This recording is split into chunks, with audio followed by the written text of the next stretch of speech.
Operation Domination is underway. The ultimate game plan to dominate your NFL experience. With your hosts, Dan you gotta be confident about your Achilles when you Chase show Thornton, Yeah, I mean, I got him. and Adam LaRue. Don't hope to win. Be great and dominate.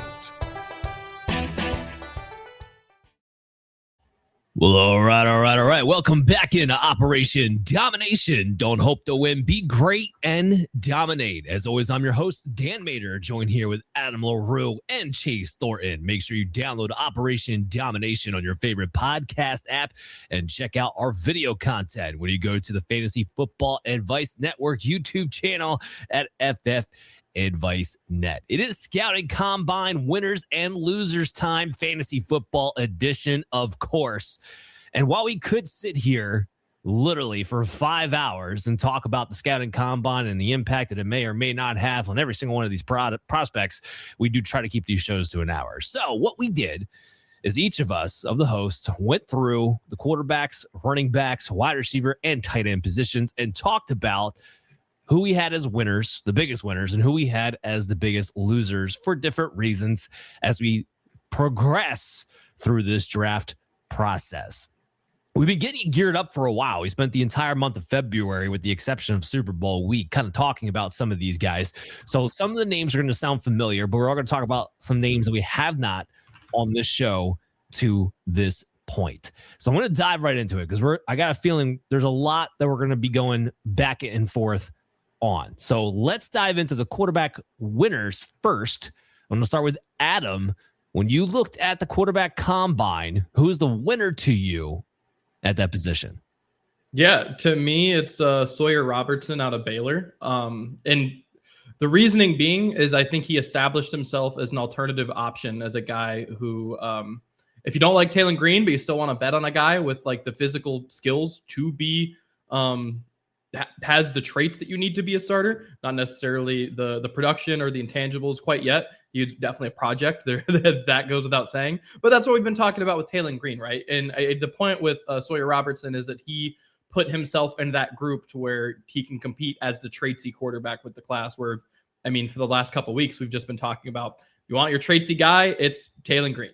And I think Robertson put himself in a class where he's just gives you another option in that regards, to where, you know, if you're a front office, you can talk to both guys, see who you like more when it comes to the interviews and that part of it.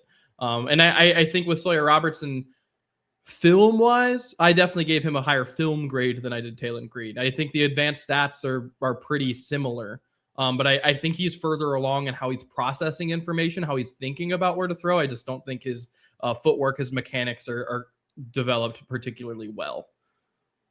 Yeah, and I think what you said there just kind of puts us in the mindset of what this quarterback class is like. It gives them an alternative option. Key phrase there. Because that's essentially what we're looking for outside of Mendoza right now. Like, we're looking for alternative options who could potentially be interesting from a fantasy football perspective. You mentioned Taylen Green a couple of times. I'll just mention him here. And we're not being controversial by saying that Taylen Green was a winner of the combine here. The guy ran like he was a wide receiver, jumped out of the building like he was a cornerback, and he's a huge monster of a quarterback. But so let me change the conversation with Taylen Green a little bit, just because, yes, he clearly was a winner of the combine. He's clearly definitively going to get drafted now as a result, where I do think that was a little bit of a question before, just based on, again, to your point, the project that he is as a quarterback, as a thrower. But let's frame the conversation a little bit differently and open up to Adam and Chase for this one. Is there a risk, or are you worried at all that if you were to spend, I don't know, a 4th round rookie draft pick, let's say, in your upcoming dynasty rookie drafts on a Taylen Green, knowing that you're taking a shot in dark, that maybe he doesn't even give you an opportunity to start for the next 4 years, and potentially could not be playing the quarterback position when he does get on the NFL field? Is that reason to not take that flyer? Or you're like, hey, you know what? On the flip side, if I get Taylen Green, who I know is a super athlete, and he somehow does turn into a Taysom Hill type, am I okay taking that chance? I'll kick it back to you, Adam, first, and get Chase's take. Yeah, I think it's still worth the risk, especially like as we get a little bit closer to the draft and we maybe get a better sense of where he goes. Because I think draft capital and the intent of how teams plan on using him is going to be like a big part of how we think about him, like his future prospects. But just an example, like you talked about Taysom Hill there, the relative athletic score, if you move him over to tight end, is a 9.85. So like he has everything, like literally everything's in the nines except for weight. And I think we're probably all on the same page that he's got a frame where you could add on 13 pounds and get to 240, which is plenty for a guy that's, running a 4.3 and doing all the things, like to get him on the field that way. So definitely someone who I think we're talking about just taking a complete gamble in the fourth, because that's what the fourth is. Like you're not getting surefire shots. He's someone who has a decent chance that if he hits, it's going to be a smash. So, at least if you're going to gamble, you may as well make it worth your while, so to speak. Yeah, I mean, I ran him through my model process, and this is and I try to stick with the quarterback position. My model came out with a high-end comp of Justin Fields. And let's be clear, a lot of things would have to go right for him as a passer to even get to Justin Fields level. Let me just be clear about that. However, you can see the case, a guy who's going to look for his first read, has the arm strength to get to his first read. Otherwise, he's going to run. So you can kind of see the case being made there. And on the low end, Dorian Thompson-Robinson. Or like, you're just an athlete who never gets on the field. So that's where the data came up. I'm actually okay with those comps. I think it's pretty on the mark as far as the kind of ranges we're talking about here. Chase, what's your take on all this when you're valuing it? Yeah, I mean, if you're talking about spending a fourth round rookie pick on a guy like that, heck yeah. You're taking flyers at that point, almost regardless of position anyway. But like you just said, Adam, I mean, if he hits, he's the kind of athlete that could really pop and explode for you. And yeah, even if he turns out to be Dorian Thompson-Robinson, if you've taken a fourth round flyer on that guy and you're in a super flex league like I am in all of my dynasty drafts, you're going to get some kind of usage out of him. So he's either like the fifth or sixth quarterback on your bench that you might actually be able to use once in a while, or he's your 12th wide receiver on your roster who you're never going to put in a lineup anyway. I'm okay taking a flyer on a guy like that. My worry is that someone in the NFL talks themselves into an EJ Manuel type situation with Taylen Green and takes him too high. I don't know that he's going to go. I mean, he's obviously not going 16th overall like EJ Manuel did, but he was the darling of the workouts this weekend, and everybody fell in love with his physical traits. He's still not an NFL caliber quarterback yet in my mind. I saw him comped on maybe it was a Matthew Berry article. Somebody described him as like a DK Metcalf playing quarterback. And I'm like, oh, who that reminds me of? Terrell Pryor, another guy who was a quarterback who was very athletic. In fact, 93-yard touchdown run as a quarterback for the Raiders there, but then switched to receiver and actually was fantasy usable for about 12 minutes there, halfway through his career. So with the Browns, had a 1,000-yard season as a receiver. I mean, he wasn't unusable, but he had to switch positions. Is that what's in Taylen Green's future? I don't know, but even if it is, you've taken a fourth round flyer on the guy. I'm comfortable with that all day long. He's definitely an NFL caliber athlete. Just we'll see if he lands on a position long enough to be a usable fantasy piece. Yeah, and I think that's going to be the key. But I'd be remiss if I did not point out that his 4.36 40 is literally the fastest of the last decade at the quarterback position. But I'd also be remiss to not point out that his accuracy rate is 85th of 124 qualified quarterbacks. And when I say qualified quarterbacks, I'm talking about 200 attempts or more in their final season heading into more accurate than Anthony Richardson. Well, yeah, and a lot of people did say that maybe he has a comparison, to Anthony Richardson, which I find hilarious because I'm like, this is also the guy you guys drafted in the first round and try to tell me that it was all traits all day. And yeah, the throwing aspect of Anthony Richardson, Taylen Green, not all that far off, to be honest with you. And we see what's happened with Anthony Richardson, who's getting run out of town, demanding a trade like he has a market somehow. So let's talk about your winners real quick, Chase. You had Ty Simpson and Drew Allar. So let's start with Ty Simpson there. Why does he come away as a big winner for you? Again, I think it kind of goes back to something you touched on a few minutes ago in that, and we laughed about Adam in the way that he put it about Sawyer Robertson, but they positioned themselves as viable alternatives, or supposedly viable alternatives, in a very weak quarterback class and a weak quarterback year overall. If you need a quarterback, there's not a ton to be excited about out there. Everybody's hopped up about Malik Willis. And I think if you're hopped up about Malik Willis being a starter in the NFL, that shows how bleak the situation and picture is at quarterback, to be dead honest with you, as your starter. So, I mean, Ty Simpson, I mean, he's got decent mechanics. He's athletic enough. He showed that. He threw really well at the combine there. His accuracy and his decision-making are going to be, what I think can separate him at the next level. It sounds like he interviewed well there and everybody liked him that way. So I think he, again, just kind of positioned himself as that next level underneath Fernando Mendoza. I still like, Drew better. I'd like him better because he's 6'5". He's not 6'1". He looks like a quarterback. I think that he showed that he has recovered from that ankle injury. I don't think he's going to have any lingering effects on that season-ending injury that he had there. He showed the kind of arm that we all expected that he would have. He didn't do any of the testing, but that's not that important for quarterbacks. It's much more about their interviews and how they throw when they're on the field. I think at the combine, you can crawl your 40-yard dash, and Tom Brady did. So not that any of these guys is going to be Tom Brady, but I think the biggest thing with Allar is going to be just, his making reads at the next level. Can he do that? And by all the accounts I've seen, again, he was another one that interviewed very well. So I have Simpson and Allar coming out of this as winners because they didn't do anything to hurt themselves. They showed that they have NFL caliber arms, and there's just not a whole lot behind them that I think is going to leap them. If anybody in this class is actually going to have a shot at being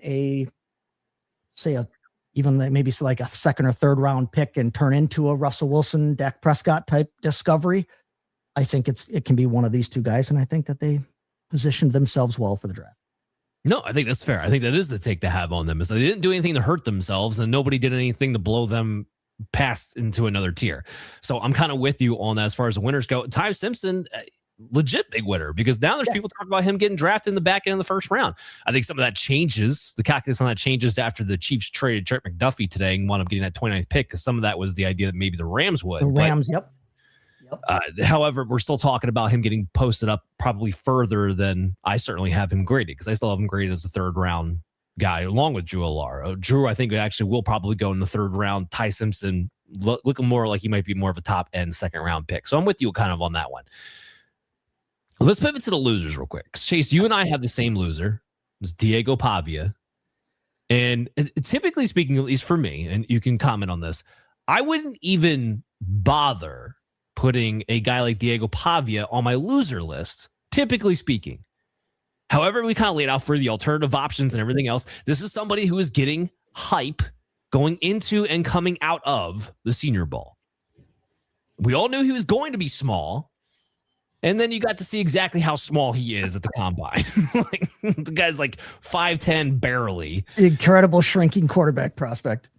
And the one thing that I do like, and you can make the argument to your blue in the face, like, oh, you're at the combine, quarterbacks with players you never played with, your timing's never going to be on. And, there's people out there who will minimize the throwing aspect of the quarterbacks and taking too much out of it. But what I do like about it is being able to watch the quarterbacks in the same situation, how they throw the football, the velocity, the accuracy, the air angle, all those things. And when I'm watching Pavia throw, when he's lined up right there with the rest of the quarterbacks doing the same thing, it's just very obvious it's going to take a lot more effort for him to make the same type of NFL throws that the other guys can make.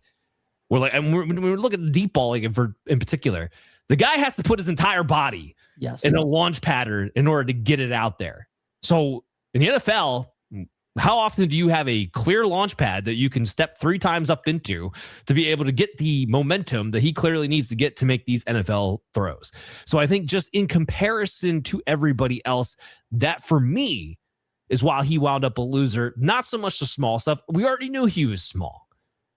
The model at first loves him too. It just drives me crazy because he was productive in college. Like, so like the data comes out that way, but then that's where you put in expected draft capital, which now I think is solidified that I don't believe he will be drafted. And you put in BMI, which is, usually you need to be a certain size to play a starter NFL quarterback. And we taper him back down. But Chase, what was your take? Why'd you make him a loser?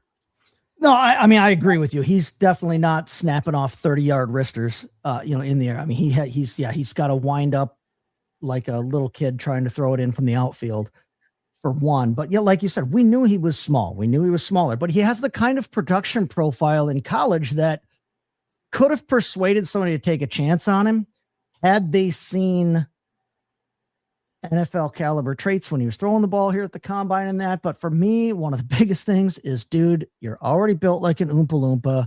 You need to shut your mouth once in a while. He just cannot stay out of his own way in terms of his ego. And if you want to be a quarterback, you're asking to be the face of a franchise. For better or worse, that's just how it works. And if you're going to be a quarterback and you want to be an NFL level quarterback, you have to be prepared to operate as the face of a franchise. The face of a franchise should not be taking advice from Johnny Manziel, as he has put out there on tape. Look who he was getting advice from. So like, I wish I could think that means, he's learning from Johnny. Where did I go wrong? And here's what you should not be doing. I don't have that much faith in Johnny football, to be honest. What I did. You should do the same thing, because that's I don't have right. Yeah. So I mean, but just the constant. Every time he opens his mouth, he says something he should not be saying. I'm like, dude, just stop. You were already on the borderline of getting chosen and being able to participate in this league anyway. You are literally talking yourself out of it, even independent of the fact that you're only 5'9" and 7/8. Yeah. In case anybody cares, I did do at least the courtesy of making a high-end comp and a low-end comp. And the high-end comp was Gardner Minshew, and the low-end comp was Chase Daniel. So, and I think that caps. I think that's being generous, to be honest. I think that's incredibly generous. Yeah. Wow. There you go. You're a nice guy. So Adam, let's get to your loser, and then we can move on to the running backs. You came out with Luke Altmyer, dove down on your board. Why is that? Not like the most egregious loss or anything. I mean, it's hard to lose that much in our eyes, at least in my opinion, as a quarterback. Because I think as a quarterback, the most important thing that you're doing at the combine is the interviews. Like that ultimately is what is impacting your life the most at the combine, with the exception of maybe like the Taylen Green to the world. But even then, I think that probably impacted him more than his 40 did. But at any rate, with Luke Altmyer specifically, what it boiled down to for me to make him a loser, we talked just a second ago. You guys just talked about the physical traits of Diego Pavia being poor. The hand size for Luke Altmyer is not good. He did technically hit the threshold, but when I say hit the threshold, I mean he exactly hit the threshold. His hands are exactly 9 inches, which is generally considered to be the low bar that you need to hit to not be like majorly concerned. And for a guy who I think was probably already looking up at Cade Klubnik and Garrett Nussmeier as the like smart quarterbacks who are physically limited, but maybe can be at least like good backups because of their they are intelligent. I think he could have put himself in a position to catch up to those guys or compete with those guys. But I think with the fact that of the guys that tested, he was the worst quarterback. I just think all encompassing, he is firmly behind your Nussmeyers and your Klubniks. And there's really not much of an opportunity for him to catch those guys. And when he already had a bit of a bleak outlook as a mid-round quarterback that, again, probably being drafted to be a backup, it might be more like being drafted to be a third string at this point. Third string, yeah, 100% on the money with that one. I'm with you on Luke Altmyer. Wasn't big hopeful for him in the first place. You mentioned Garrett Nussmeier. I just wanted to say this because I'm not a Garrett Nussmeier fan, but when I talked about watching the quarterbacks in the same situation throwing the football, he actually looked like the best thrower of the combine. So I want to mention that because I was not the biggest fan of him. I'm still not the biggest fan of him, but I do want to give him props where props is due. So let's go into the running back situation. Adam, your big winner was Dedmon Claiborne, the little mighty mouse himself. Go ahead. He wasn't as little as I expected at the very least. Like he is small. No working around that. He is not problematically small to the point of like losing draft capital. 5'10" is perfectly workable as a running back. And at 188, sure, that's problematic. Put on 7 pounds, that's fine. We've seen that before.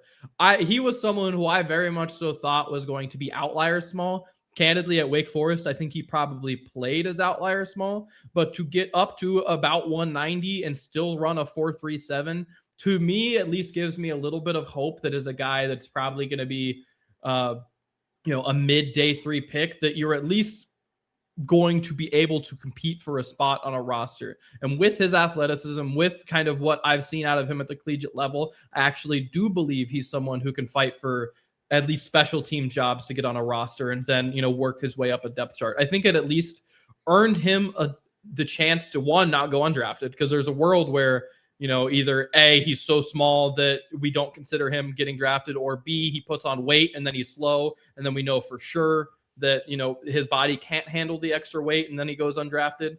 Versus now, like, at least I'm leaving the combine with the optimism of your body can handle adding weight to you, to where I can consider you. I mean, there's no world where he's ever a workhorse running back, but I could consider you as a guy that's a change of pace back. Like it's physically possible. And that was a genuine question for me going into it. To where now I can like take you seriously and think about you in that light now.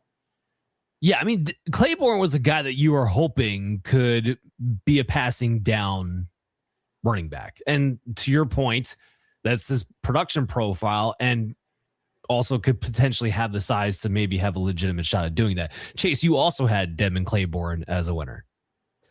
Yeah, the size thing, I was not a big fan of Bucky Irving in the draft process. He's every bit.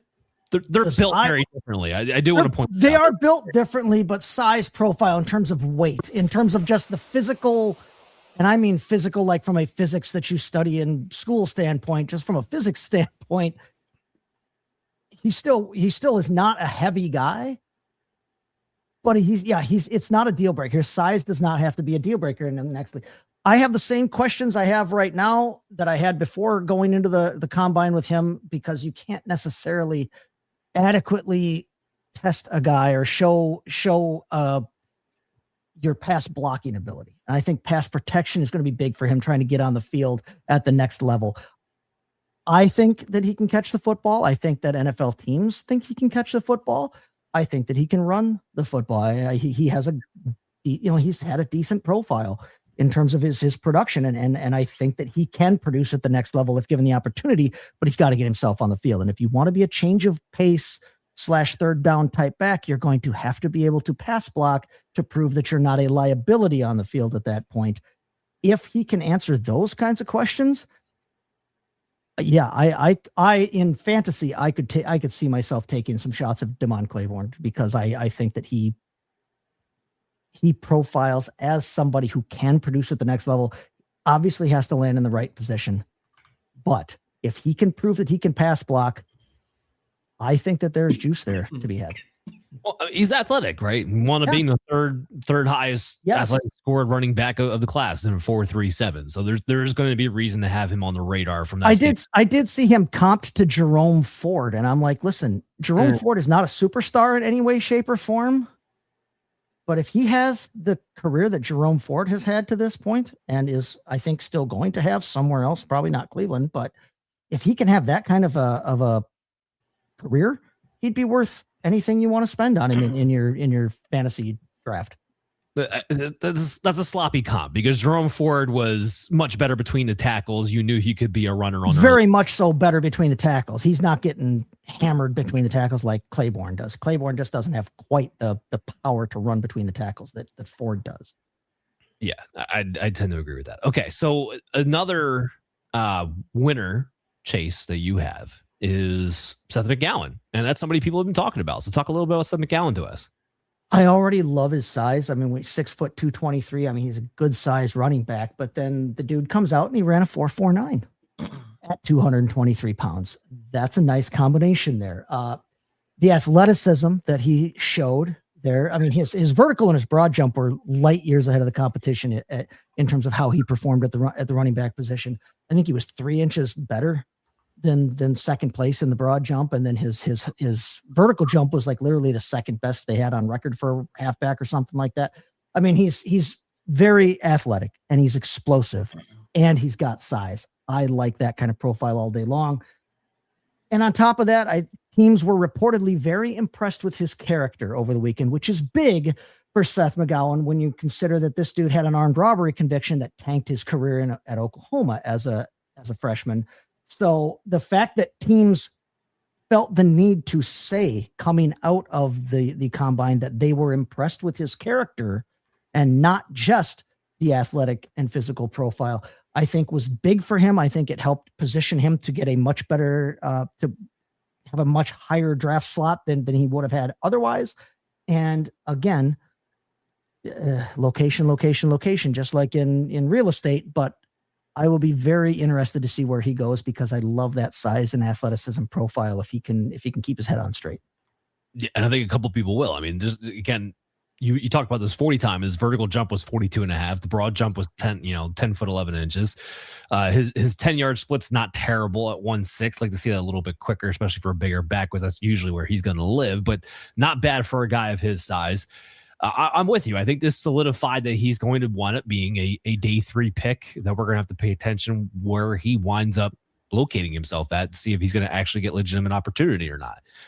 My big winner is not, again, I'm sorry, but this is not a hot take, but it was Mike Washington. I don't know how he can't be, because when we're talking about winners and losers, we're talking about guys who significantly went up or down the likely draft board that they're going to be going into in April.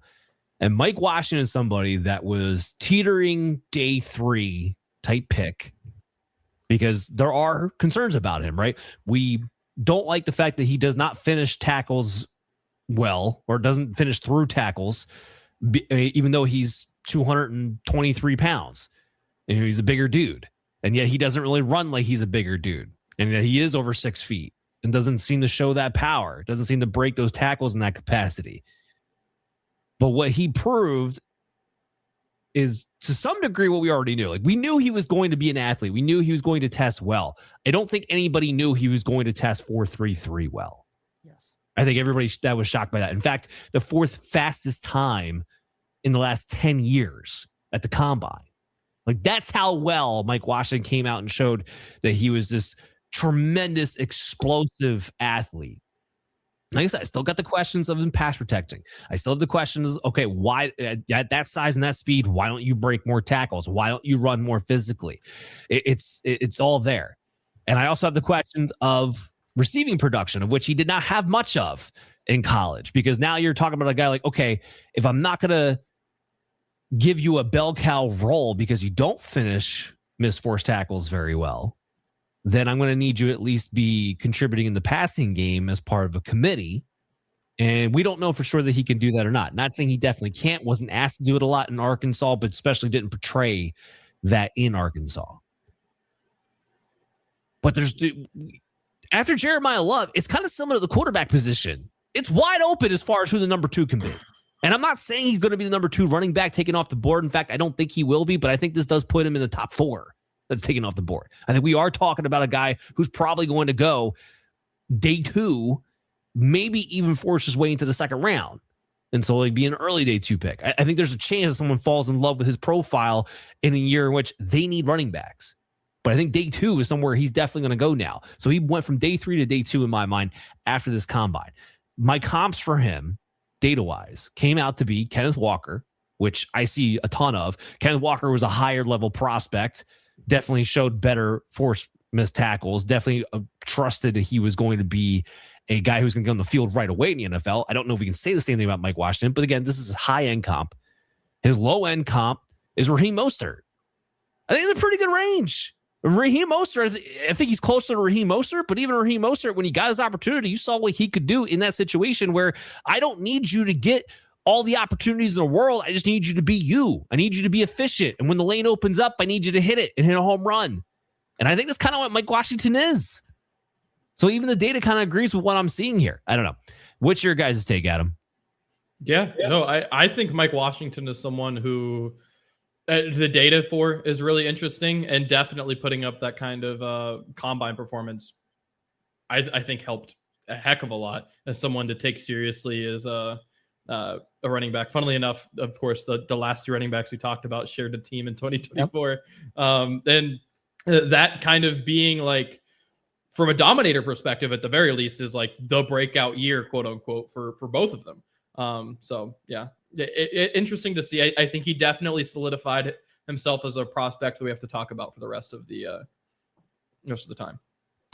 I like it. Okay, so for loser, Adam has Emmett Johnson, Chase is Emmett Johnson, and I have Emmett Johnson. And I think a lot of the community is Emmett Johnson. Sorry, Emmett. So, I mean, Emmett Johnson was somebody who I thought was being pushed up boards too high to begin with. I don't really love the tape. I think he's serviceable. There's some efficiency marks that he definitely had that were notable.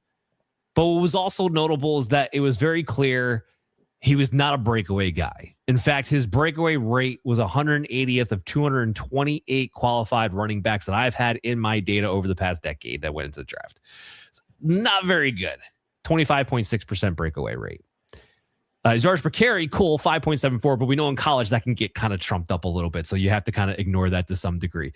His elusive rating is not horrible. It's 99.4, which puts him 81st of the 228, so kind of more in the average-ish territory. But then when we add in the fact that when he has a profile that he does and doesn't have the receiving production, because again, guys, I'm going to go back to it, my comps for the data. He comps to a high end of Rachaad White and a low end of Devin Singletary. Well, you can't really get the Rachaad White when you watch him on tape because he doesn't have the receiving profile to back that up. Devin Singletary does make sense to me after the 4, 5, 6 comp. And I think Devin Singletary had better vision, but that does make sense to me. So that's where I kind of am on Emmett Johnson when this is all said and done. Chase, let's go to you first. Well, ouch. I mean, it hurts that he ran so slow. And I think that some of that is magnified, or at least I'm willing to admit that some of that's magnified by the fact this was a historically fast combine in terms of the people who actually did run the 40. Not everybody ran it. Back to that, I think they said they had the fewest people ever run the 40 at the combine this year. Yeah. Which hurts. But when the people who did ran so incredibly well, and you had such as an aggregate, the group was so fast, and then to come out and run as slow as he did, you would hope that if he's going to have slow top end speed, he'd be shifty and elusive. And yet he didn't do well in the 3-cone drill and showed any kind of quickness or acceleration that way. Like you said, he wasn't really all that great about missing guys in college. He didn't test well in the strength. He just did not test well, period. And on top of that, if you're going to show a lack of athleticism, or at least limited athleticism, you need to have some kind of production that I think translates to the next level to get drafted.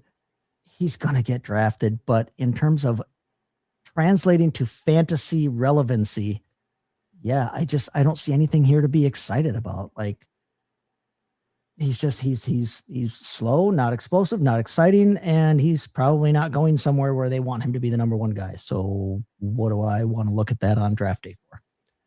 Adam, is there any chance that we're all being too harsh on Emmett Johnson? Underestimate. No, like, look, he's a guy who, let's face it, he left the combine, and I think we can pretty clearly say he's not strong, he's not fast, he's not quick. He left college without being. There's some traits where he's above average productive. He needs some friendly stopwatches at Nebraska's pro day, is what he. But they're like, what is the calling card at this juncture of Emmett Johnson? You talked about it. The vision's nothing spectacular. The evasiveness shows up on film as not being particularly great. So, like, the best thing I can give him is that he had a lot of carries in college. That's he went to Nebraska. Yeah, like even like he's one of the worst pass blockers in this class. So I can't even be like, oh well, he's technically like good. Like, no, like I have nothing. I leave with okay, there's a bunch of things where I'll give you a 6 out of 10 for sure. Like it's not all bad. It's just mostly okay with nothing else. It's the same thing, candidly, with Luke Altmyer. And like that kind of, like it's a lot of the same conversation. There's not one thing where I leave this and I'm like, okay, well, at least you have this to fall back on if things aren't going well. Like, no, you don't. There's no one thing where you can be like, all right, well, I have this at least. It doesn't exist.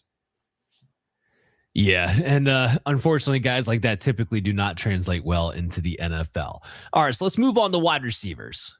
And Adam, I'm really curious about your first winner here in Germie Bernard from Alabama, because I am not a big fan of this guy, and I didn't feel like I came away from the combine thinking he had moved the needle in any kind of capacity. But you have him as a winner, so I'd love to hear your synopsis here.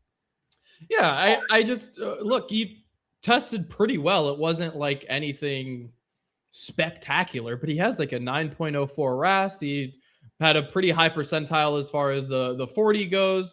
The broad jump was particularly good. The vertical was not friendly at all, but the 3-cone was awesome. He was 95th percentile there. Like overall, like even size-wise, tested about 6'1", 206. Like just overall hit a bunch of marks that you really want to be at for someone like him, where I think he came into this portion of the process as a guy who was solid but unspectacular. And having those physical skill sets kind of at least gives you the opportunity to get into a coach is like, hey, I'm a guy who right now I do the little things. I'll run block. I'll like try. I'm not a refined route runner by any stretch of the means, but I will try. And I also have the physical gifts to get better. Like there's something past just, okay, I'm scrappy and I'll try, but also I have the physical gifts to make it worthwhile for you to believe in me. And I think to come out of the combine that way as a guy who was already, whether we like it or not, being talked about with, late day 2, early day 3 types of draft capital. I've even seen some mocks putting him in the second, but I think 3rd or 4th is probably more likely. But to be at this point of the process and, actually have some upside to not just be, okay, you're an okay wide receiver and that's all you'll ever be. I think that's a win for him. I just like his name, Germie. I love that name, and I'm not going to bet against an Alabama wide receiver. Yeah, it's good company to be. I think he's got day 2 draft capital. It wouldn't shock me at all. Do we still have Dan? Because he looks like one of those frozen. Yep, there he went. Because he was looking like one of those pictures. For any of you who are old enough to remember Love Connection, he looked completely like the frozen. Right before they start talking picture on Love Connection there. So your winner was Germie Bernard. I had him on my list of winners. I had Chris Brazzell from Tennessee as a winner. I think a lot of people actually did too.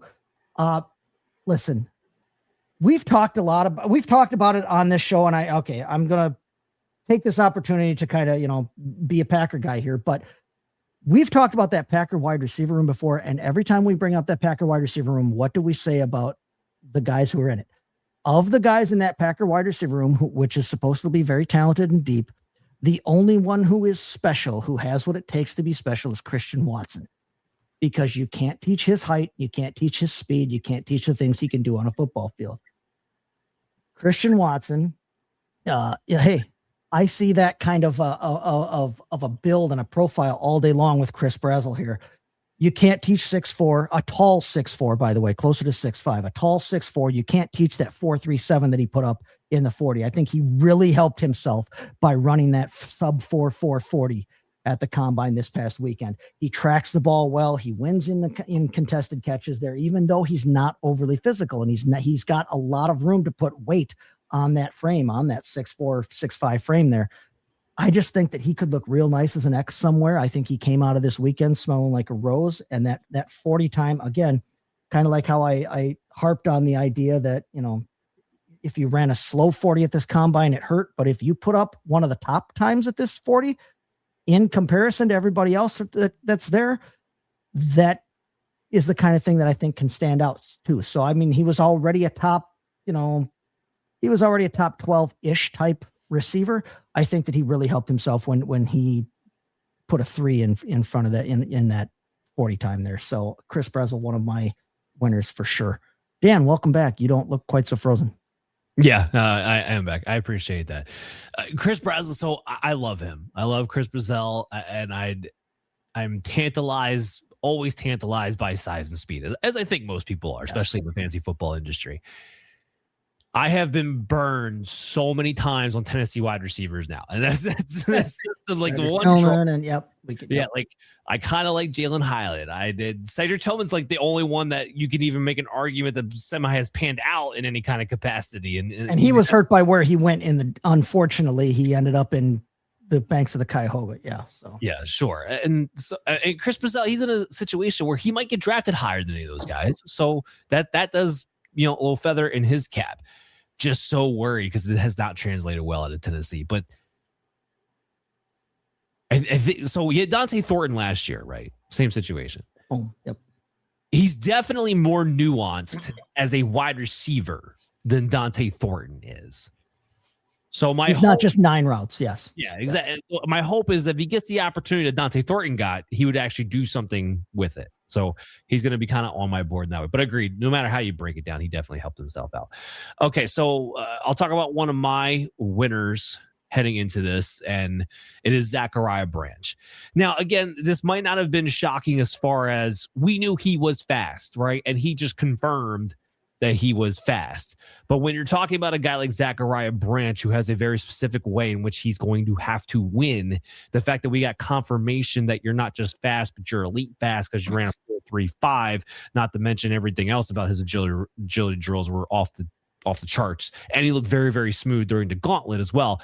He did everything that he needed to do to solidify that this guy is going to be a second-round pick in the NFL draft.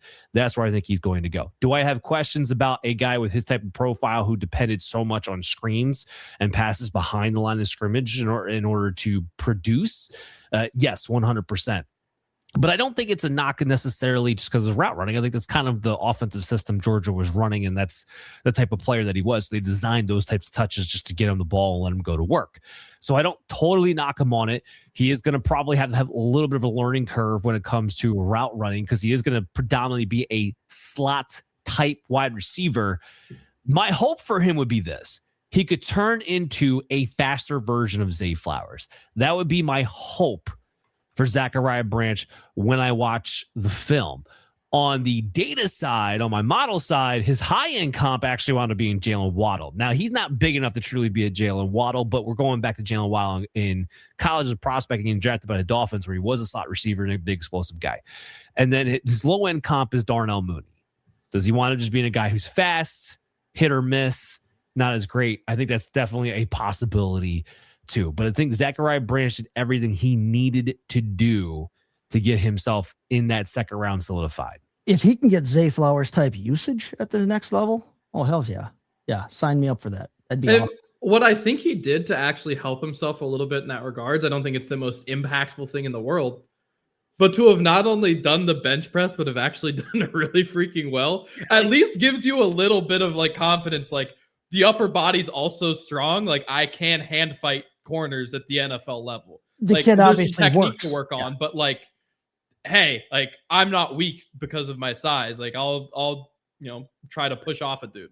Yes. Yeah, no, he has a strength. To your point, it's something he still needs to work on from a technical side, but he might have the intangibles to be able to do that. I still think it's impressive too that he had a 2.27 yards per out run for a guy who did get targeted near the line of scrimmage as much as he did. And I think there's something to be said about that as well, how explosive he is after the fact. Okay, so let's get, I know Chase and Adam, you both had 2 winners. Adam, I really like your guy, Skyler Bell. He's been on my radar for a while. Is he fit-centric? Yes, but talk about why Skyler Bell wound up being a combine winner. Yeah, I think he ticked the final checkbox, candidly. Like he's someone who production is off the charts for him. Like just the raw numbers, great. at UConn. But then you go, all right, well, it's at UConn. Like, I need to see what you are against better competition. And then he went to the whole circuit. It was great. Looked good. Comes the combine. Not just tests like an NFL athlete. We're talking a 9.66 relative athletic score, a 4.4 flat. It jumped like crazy. 98th percentile for both broad and vert. Like, awesome. And like the hidden small thing that I think is really awesome with him, he had 10-inch hands, which people underrate it. Like, we only really talk about that for quarterback and offensive linemen, but it does matter for receivers who are catching the ball with their hands. You see it with guys that have smaller and bigger hands. Like, it does correlate. We just don't talk about it very much. So for him to also have big hands, it kind of lets me, forgive his size. That is, I mean, he's not like crazy small, but he's certainly not big either. And it lets me forgive that a little bit and go like, all right, I actually believe that you will be successful catching the ball in traffic, which, by the way, you were successful doing at college. So it reinforces to me that wasn't a level of competition thing. That's something you actually can do. He's someone who, and we talked about it a few weeks ago with him, who has succeeded as a vertical threat in college. He's succeeded as a guy who was a volume underneath guy. He's done both. He's proven in the pre-draft circuit that he can hang with the big dogs, and then he comes to the combine and shows out as an athlete. He's checked all the boxes as far as I'm concerned to be someone who I'm taking seriously going into the draft. Well, and I was going to say his size in general, like, honestly, when I watched him play college ball, I didn't think he was going to get measured in at 6 feet tall.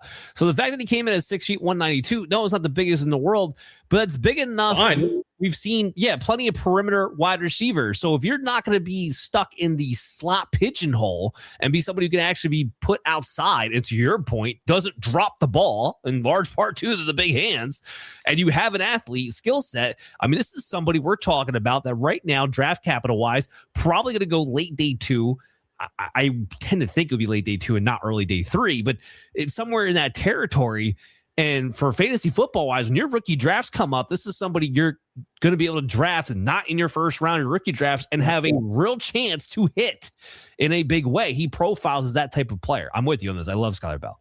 Coming in at 6 foot is big just from like a psychological standpoint. And you could say all you want about that this kind of thing doesn't matter, but if a GM or anybody else is looking at their draft board and they see 5'11", blah, blah, blah, or 6 foot, that kind of thing can play in. When you're coming out of a school like way in reverse, 5'9" and 7/8 is not 5'10", Diego Pavia. When you're coming out of a school like UConn, any negative is going to be amplified. So Right. to come away with no negatives other than being from UConn is a good situation. Yeah. And the big hands, like you said, I mean, listen, Jerry Rice could palm a Dodge Neon. I mean, he had gigantic hands. Obviously, he had a lot of other intangibles and tangibles too, but big hands at a receiver, that cannot be a bad thing. So I like your other winner here too, Chase. You had KC Concepcion. Now, in his case, he was already somebody who was being talked about going in the back end of first rounds. So what did he do in your mind that made him a winner even more than that? Yeah, he was already a top 8 type wide receiver at worst. Anyway, based on what he can do with the ball in his hands, he's a very good receiver. He's a very good pass catcher. He's a good route runner. He's a good wide receiver, and he's good. And that's going to translate to the next level. I would love to see him in an offense that relies on those kinds of on yak yards rather than just like bombs kind of thing. I would love to see him on the off. I mean, San Francisco would be really fun. I think they could use him in some fun ways. But the thing that really helped him this week, if he needed any help, was the maturity that he came away with. If anybody hasn't looked it up yet, if anybody hasn't seen him yet, this man grew up with and still has a stutter and addressed it at the combine and has addressed it on social media since then. And that after some people were ragging on him about his difficulties with speech. But the way that he handled the maturity, the way that he conducted himself by all accounts in his interviews there on that day, did nothing to dissuade anybody from taking him, first off. But secondly, I think raised his profile in a lot of GM's eyes. This is the kind of person that a lot of GMs want to have on their team. Yes, they're always looking for physical talent and they want to have, the fastest and the strongest and the biggest. But this is a poster guy for character and intelligence, and that it being able to help raise your profile. He came away from this week looking very good in that regard. If anybody does remember Malik Willis's draft run up, remember he was the guy who got caught, or at least filmed, giving some clothes to a homeless dude. And there was all kinds of talks about what great character Malik Willis had. Well, you know what?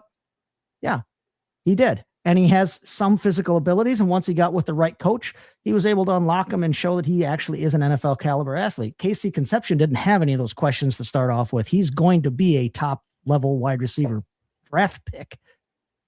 But the way that he conducted himself, his interviews, his maturity, that should be a giant, like look at that and follow that example for other draft picks going forward. Conduct yourselves well and be intelligent in your draft interview process. Yeah, I mean, we'll have to see what he does in his pro day, right? Because he didn't get the test at the combine, but I think in a way it wound up doing him a favor because we were disappointed by Cardinal Tate's 40. Yep. Mekhi Lemon looks like he has voices in his head and apparently interviewed like he had voices. Same ghosts. Jordan Tyson had the injury thing that wasn't going to allow him to test at the combine. So my point is the guys who've been the consensus top 3 receivers all kind of walked out of the combine with more flags than they walked in with. And he didn't. Yep. Now, again, we didn't get to see him test, but we've seen the film. We know he's fast. We know he's quick. He'll get the pro day going. But he came in at 6 foot, 196. And it was funny you mentioned San Francisco, and that is the team that he's mocked to the most as of right now. And my first initial take on that is that you guys don't understand Shanahan wide receivers because Shanahan doesn't play guys who don't block and don't get down and dirty. And when I'm looking at Concepcion, I see a guy, I think you have a lot of talent. I think you're a smooth athlete and you can definitely bring yards after the catch to the table, but I don't know if I can see enough physicality there on the perimeter. Well, now that we have his size locked down, to your point, we see the interview process. Now maybe we do have a guy who can get down and dirty. Maybe he could play in a system like that. We know what he could do outside of what gets you on the field in San Francisco. I think that there is a willingness and a toughness there in terms of translating that to blocking that not everybody shows at the wide receiver position. No, I like it. I like it there. Okay, so let's talk about some losers. Adam, your loser, Kevin Coleman Jr., hard to argue. Yeah, I mean, just straight up didn't test well. As a guy who already had some questions as far as his size and was already looking at being like a mid-round player. Like, candidly, I think he tested himself in such a way that was already looking at maybe early to mid day 3. There's a world where he doesn't get drafted because 5'10", 180 pounds with granted jumped really well, but a 4.5, and the jump and the 4.5 are kind of at odds with each other because his 10-yard split was very poor, like 40th percentile, like well below average. So on the 40, did not burst off the line well at all. Despite, like I said, jumping fairly well. He's someone who, candidly, the analytical profile was pretty solid, but not spectacular. Like, he's just someone who, if he came out above average at the combine, then at least there's something. At least I can keep you day 3 relevant. I genuinely don't know if you get drafted. And if you do, I think we're talking 6th, 7th round. And that's a bummer because, again, I think going into the weekend, he was easily someone in the late 4th, early 5th conversation. Yeah, I'm with you. I was never enthralled. No, profile to begin with. But dropping 2 rounds potentially out of the draft completely is still a loss. 100. Well, and that's what I was just going to back you up with. Like, the fact that you came out and tested that poorly, I'm with you. I don't know if he gets drafted. If it's in the 7th round, which means you might as well not even be on your radar as a wide receiver, frankly, because you're just talking special teams at that point. My big loser, and this one hurt me, because I was talking this guy up over the last few weeks. So I was kind of excited about him. And then, boy, was that a rough combine display. So it is Malachi Fields. I like the size on the tape. It looks like a guy who can really win at the catch points, who I thought could be a deep field threat. But at some point, we have to stop making excuses. And Malachi Fields was a prospect that you were already making excuses for. And I did it myself again just a few weeks ago. I talked about I wasn't going to hold the fact that he didn't have a ton of production in Notre Dame against him because of Notre Dame's putrid quarterback and offensive situation. So I excused the poor offensive production profile away. I excused the fact that we didn't see a full route tree away because, again, what he was being asked to do was not all that intrinsic. And therefore, I wasn't going to hold that against him. And he went to the Senior Bowl, and he did well, all reportedly. When he got matched up one-on-ones, he showed that he does have some nuance. He can get some separation, at least what he was doing in one-on-one. And now, now we get to the combine, and the guy comes out and runs a 4.61. And he wasn't all that impressive in his other testings either. 1.63, 10-yard split, 6.9, 8.3 cone drill. His athletic score wound up being 26 of this class. When you're a 6'4" guy and you're dependent upon being a big play perimeter threat, I mean, you don't score higher than like 20th at least in the athleticism score of your own class. We're not even talking historically now. It typically winds up being a problem. The data model that I have spit out a high-end comp of Cortland Sutton, which I think as a high-end comp, that's correct. Because now what we're talking about is a guy who's not going to blow people away on the perimeter. We're talking about a guy who needs to be touchdown dependent in order to be fantasy relevant. And the low-end comp is Allen Lazard, which I think is also correct. Will he get down and dirty? Sure. Is he going to have a ton of production when he's not attached to a prime Aaron Rodgers? No. So it was really heartbreaking for me for Malachi Field because this is somebody I was talking up. And even on the big boards, we're talking about somebody who was like 43rd in the consensus big board going into the combine. I'd be shocked if he gets drafted day 2 at all now. I'd be shocked. I don't know. What's your guys' take? Completely agree. Yeah, it's really tough, but a lot of receivers tested well. It was already, I think, a class where, much like the last couple of seasons, has been we lost that streak of like the super high-end wide receivers, but where we've been is there's a lot of guys who are day 2 level talents. So you fell at minimum to the back of that pecking order, and I think more likely pushed yourself into day 3. Chase, you got any take because he falls under your any receiver who didn't run well loser. Yeah. My loser was slow guys and dudes who didn't run the 40. Because, again, especially when you just juxtapose his time, the 4.61, you juxtapose that against the fact that it was an all-time fast group that actually ran. It makes the dudes who decided not to run look scared, like they couldn't compete. And it makes the dudes who did run but didn't measure up look like they don't literally measure up. So yeah, that hurts a lot. And like you said, somebody that we maybe had some hopes for, but the Allen Lazard comp in terms of a low end comp. Yeah. A guy who, if he's getting volume, can be fantasy productive, not a star, but fantasy productive. You've got to prove and earn that those looks, you've got to prove that you can get that kind of volume. I'm not sure anybody was convinced by how he performed last week. So yeah, I agree with you completely on him being a loser of the combine. So if you're worried about us finishing on a strong note, don't, because I have not been able to hit this drop for a really long time, and we can as we jump into the tight end class.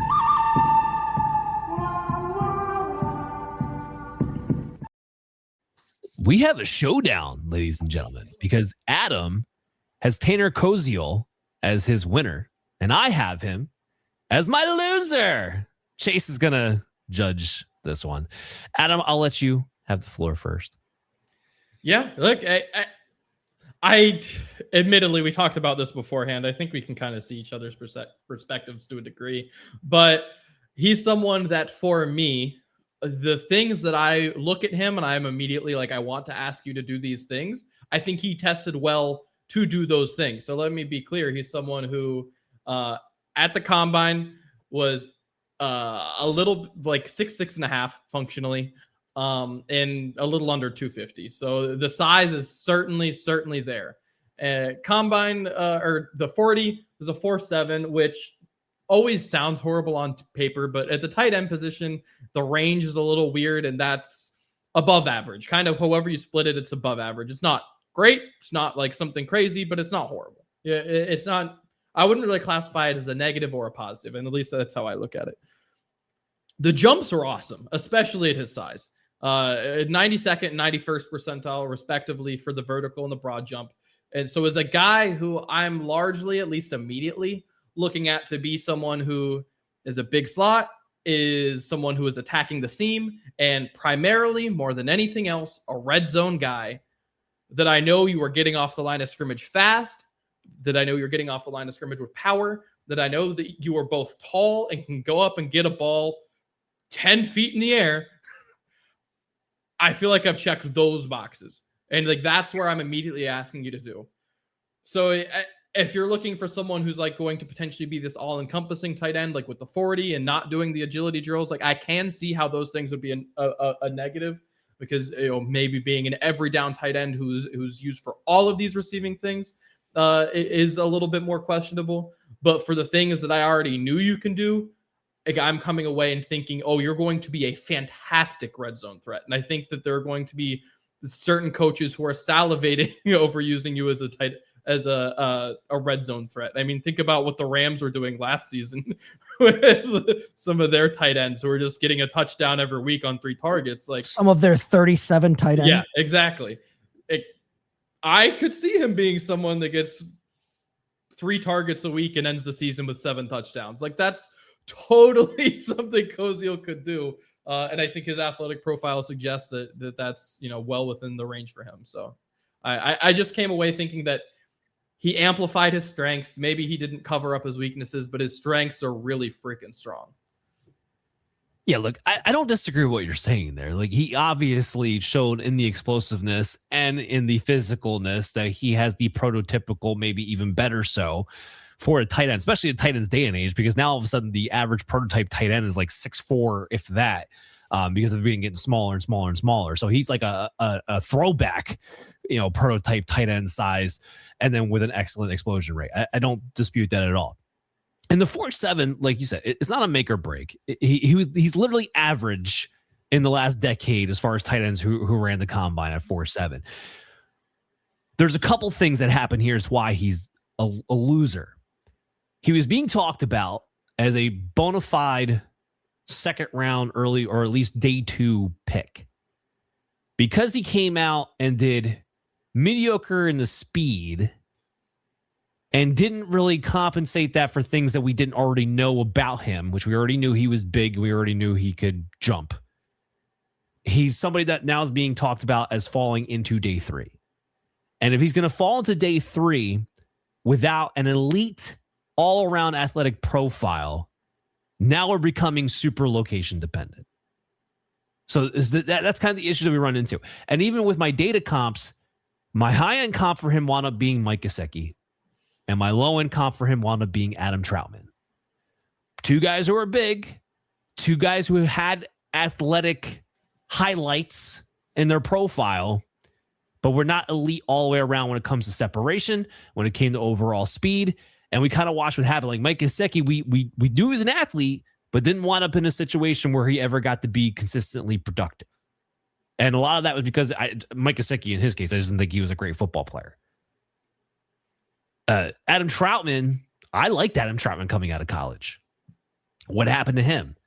He landed in a situation because he was not an all-around athlete tight end who didn't get to play, even though he was bigger, wasn't necessarily on the field for 3 downs because he wasn't the best of blockers until later on in his career. He developed it later. But by that time, the pigeonhole switched. He became a block-only tight end and wasn't allowed to go on routes. Winds up on a Sean Payton offense where there's 3 tight ends playing all the time, and he never got production either. So Tanner Koziel fits with these type of guys who are extremely hit or miss type of profiles, depending upon where they go and can they get on the field consistently on all 3 downs. And that is a question already for Koziel. The other aspect to me that hurt him was that he wound up in a draft class where you have freaks, like we're going to talk about in Kenyon Sadiq, and Eli Stowers proving he's a freak as well. So when you have literally record-setting, multiple, not just one, but multiple record-setting type tight ends coming into the combine, and then you're there like, I'm big, but I'm average, sliding down. I think the loss of draft capital and that tier break that we see is why he winds up being kind of a loser in my mind. Chase, go ahead, be the judge. I want to like Tanner Koziel. He's Badger adjacent, as I've said before. And Wisconsin, if they know anything other than linebacker and running back, they know tight ends. And so the fact that they wanted him for a tight end speaks volumes to me. He was good when he played in college. But I ultimately, listen, he rejected the Badgers after 15 practices, and I'm going to have to reject him here in terms of this argument. I'm going to have to follow Dan here and go with Dan in that I don't see anything special here that's going to make him a fantasy desirable tight end, especially like you said, Dan, when we want to put him up against, Kenyon and Stowers and those guys. I loves me some athletic tight ends. I love the tight end position. You can bet that in the vast majority of my rookie drafts this year, I will be drafting a tight end somewhere just because I tend to love that. I think it's an overlooked position in Dynasty. But yeah, at the end of the day, there's nothing necessarily special about Tanner Koziel that's going to translate to the next position. If he lands somewhere that wants to use him, yeah, great. If he lands somewhere that doesn't want to use him, okay, yeah, great. But even if he lands somewhere that wants to use him, I'm not necessarily sure I see anything that's going to separate him from the pack and make me feel like, yeah, I need to draft this guy as one of the top 8-10 tight ends year in, year out. I don't see it from Tanner Koziel. So I'm inclined to side with you on this one, Dan. All right, we'll take that and we'll see how it all shakes loose. I want to knock out Kenyon Sadiq. He's on the cover of our thumbnail today, and he is consensus, like just big win. You want to talk about big winners of the combine? It's Sadiq. He's somebody who was already getting mocked in the late first round after this ridiculous combine for a player who's being listed at the tight end position. I find it hard to believe he's going to drop out any further than 20th and not be a mid-first round pick at this point. So, Chase, you also have him a winner. Why don't you go ahead and talk a little about Sadiq? I just said I love me some athletic tight ends, and this dude had an athletic profile that would have been elite among the wide receivers in this class. I mean, that says something right there. I think the only question about Sadiq is how do they use him at the next level? Does somebody try to pigeonhole him into being a tight end and make him try to block, or are they going to use him as a big slot and as a move guy and not have to worry about that quite so much? I keep coming back to the idea that how awesome would he look as the heir apparent to Travis Kelce in Kansas City or someplace that knows how to use a tight end with his athletic profile. I think he would be so much fun to watch in something like that. I did see him mocked one place to the Chargers, and that made me cry a little bit for Aronde Gadsden. But yeah, Kenyon Sadiq, just an absolute athletic freak. And I am willing to bet on guys that have those kinds of freak profiles at pretty much any position other than quarterback. So sign me up for him. I should correct myself. It is pronounced Kenyon Sadiq, not Sadiq. Well, that's my bad. But I was following your little lead there. But yeah, that's my fault. That's my He's fault. a good dude. He's a good dude. However you say his name, he can still play some foosball. And I am willing to sign up for guys with freak athletic profiles like that. If he lands in a place that has a clear need for a tight end. We have seen before, very recently, we have seen how rookie tight ends can impact the game. Before about 3-4 years ago, it was always like, oh, tight ends take 2-3 years to mature and come into their own. And then we threw all that stuff out the window, and we've had Brock Bowers and Sam Laporta and Harold Fannin and some of those kinds of guys come around. I think he can have that kind of impact if he lands in the right spot. But that athletic profile is something that I would be willing to take a shot on all day long in my dynasty drafts coming up. And I don't know why anybody wouldn't, because you have a chance to separate yourself at a position much more than you will if you are drafting the number 4 wide receiver or the number 3 running back. Yeah. Now look, we don't really have to sit here and defend or exacerbate his athleticism. We knew he was going to be athletic. We didn't know he was going to be necessarily record-setting athleticism, you know, at a 4.39, 40 and everything else, and a 43.5 vertical, and it's insane. He's a wide receiver with a legitimate tight end's body. Fantastic. There are questions about Sadiq because he wasn't overly productive in Oregon. All right. He had some nice things like his yards per out run, 1.91. That's cool. 35th out of 129 tight ends. That we'll take that. His route grade was solid, 74.9, 40th out of 129 tight ends. But his contested catch rate is in the middle, which is a little disappointing when you're talking about a tight end with that kind of athleticism. His drops were ridiculous because he's got a 10.5% drop rate. That can be a problem in and of itself.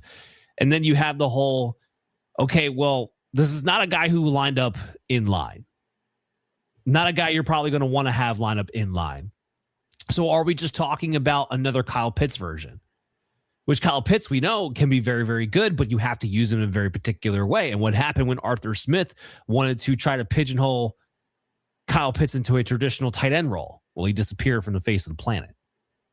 So he's going to have to go somewhere that is going to willingly use him as a big move tight end and have that as part of their offense.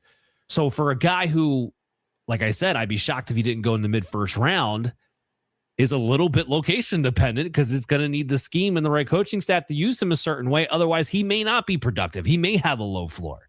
So I don't want to make this out as he's just a surefire thing. He's definitely a lot to get excited about. But there are some questions here about Sadiq. Adam, I want to go to you, though. You have another interesting winner, and that is Jack Andreas.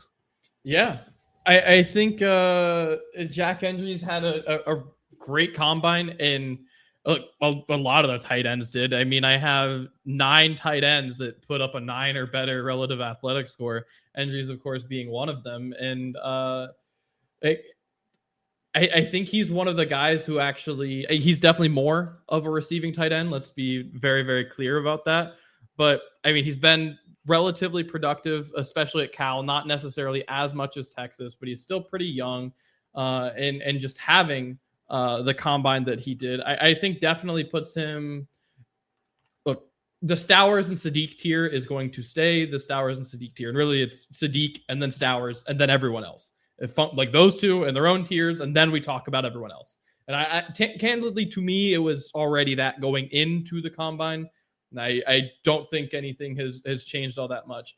But I think Andreas has positioned himself to be one of the next guys that we talk about because the athleticism is there. I think on tape, he seems like a tight end who does a lot of the small things well. And then coming in with the 4.6, jumping really well, especially in the vertical.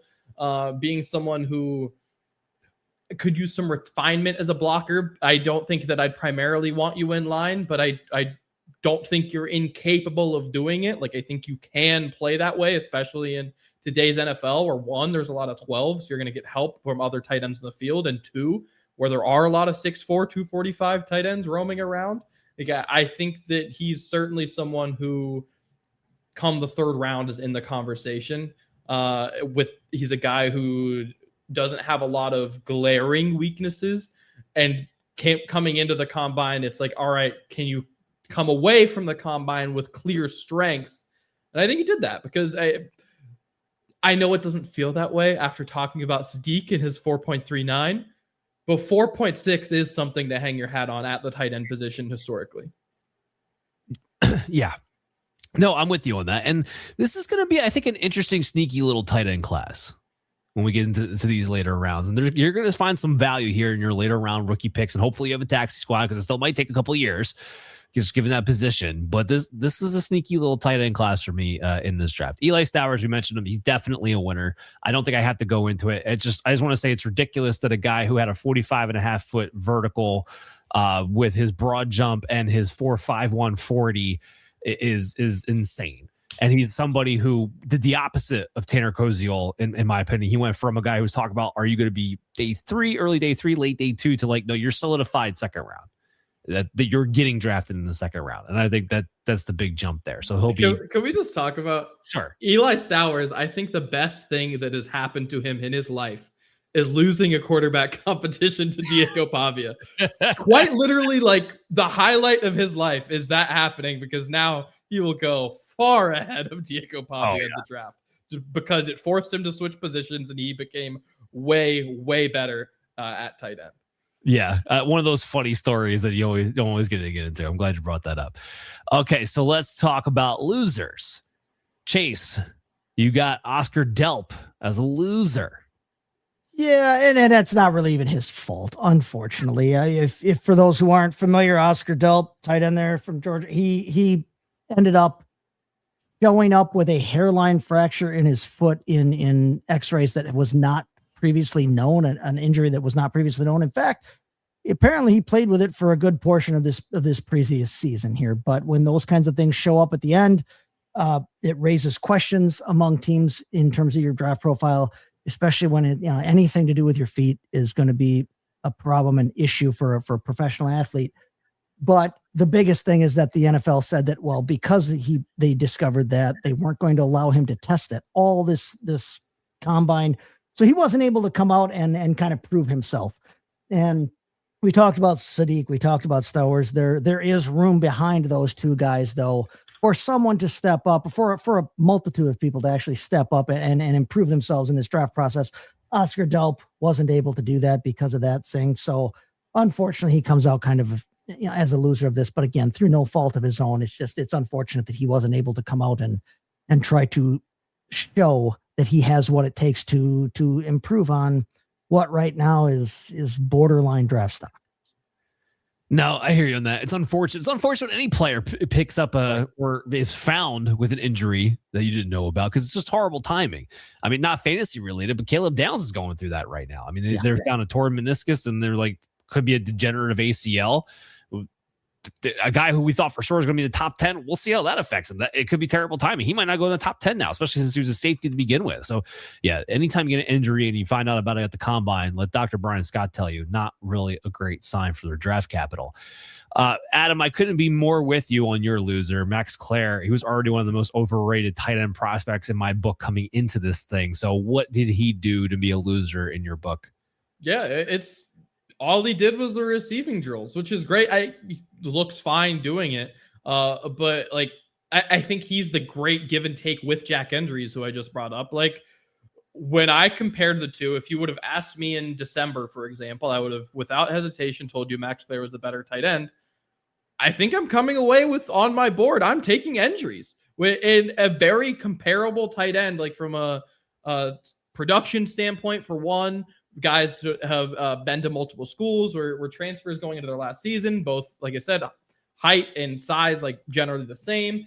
Both guys who, you're probably expecting to classify as smaller inlines, where it's like you're not quite playing them as big slots, but they do have some size concerns as far as being an inline and being a blocker. And Max Clare is one who I've seen good blocking and being a bad receiver. I've seen good receiving and bad blocking. I've never in the same season seen both. I've never seen you be good at both in the same season. At Purdue last season, you were an awesome receiver. Great. One of the highlights of their offense. At Ohio State this season, statistically, it wasn't horrible. I was not impressed at all in the slightest with his receiving tape this last season at Ohio State. I thought he was a solid blocker, though. So it's like, okay, maybe you can do one or the other, but does gaining weight to block mean that you can't catch? Or at least get separation? And does losing weight to be an explosive receiver mean that you can't block? Because if you can only do one or the other at the NFL level, then that's a problem for a guy who, again, didn't test. So you didn't give yourself that, okay, well, I'm now attracted to you as a prospect because of your athleticism. So it's like I go in and I think you can be one of a good receiver, a good blocker, not both. I don't know that like there's an optimal weight in there for you, because even at the 245 that he blocked at this past season at Ohio State, that's still too small at the NFL level for me to go, okay, you're a good blocker. So like maybe I just say screw it and put you at 230, and then at least you're a good receiver then. But like, I just can't find a way where I'm like, all right, you have this thing that I'm going to draft you for, because everything comes with a caveat with him. I would have really hoped to see him both perform at the combine and perform well. And to not do that, then like all I can say, like comparable tight ends to me passed him. Like, they competed. Yeah, no, I'm with you. This was already a guy who was coming with more, even though he's a receiving tight end, coming in with more of an average profile and production skill set anyway to begin with. So I'm with you. He didn't do himself any favors by only going through the receiving drills. That's going to wrap it up for today's show.